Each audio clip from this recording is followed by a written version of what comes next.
முகத்தில் வந்து ஒரு வசீகரத்தன்மை வரும். அது மட்டும் இல்லாமல் ஒரு தெய்வீகமான ஒரு தேஜஸ் நம்ம முகத்தில் வரணும்னா இந்த ஜூஸ் நமக்கு ரொம்ப ரொம்ப ஹெல்ப்ஃபுல்லாக இருக்கும். சரிங்களா?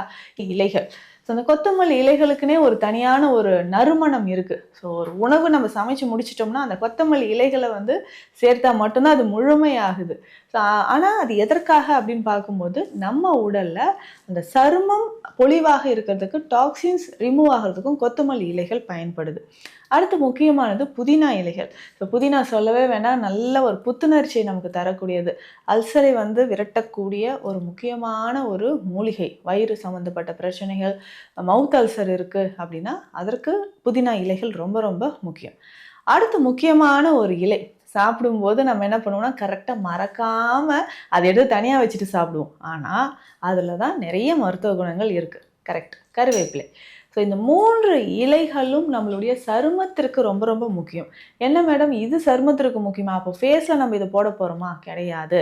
இன்டர்னல் ஆர்கனை ஸ்ட்ரென்தன் பண்ணுறதுக்கும், உள்ளுறுப்புகளில் இருக்கக்கூடிய கழிவுகளை வெளியேற்றவும் இந்த 3 மூலிகைகள் ரொம்ப ரொம்ப முக்கியமானது. இதை எப்படி பயன்படுத்தலாம்னு நான் சொல்கிறேன்.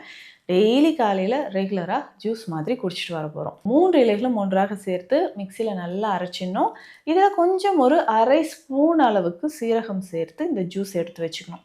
ஸோ ரெகுலராக டெய்லி இதை குடிக்கணும். ஸோ முகத்தில் இருக்கக்கூடிய மங்கு, மெலஸ்மா இது மறையணும், சருமத்தில் இருக்கக்கூடிய டெட் செல்ஸ் எல்லாம் வெளியில் வரணும்.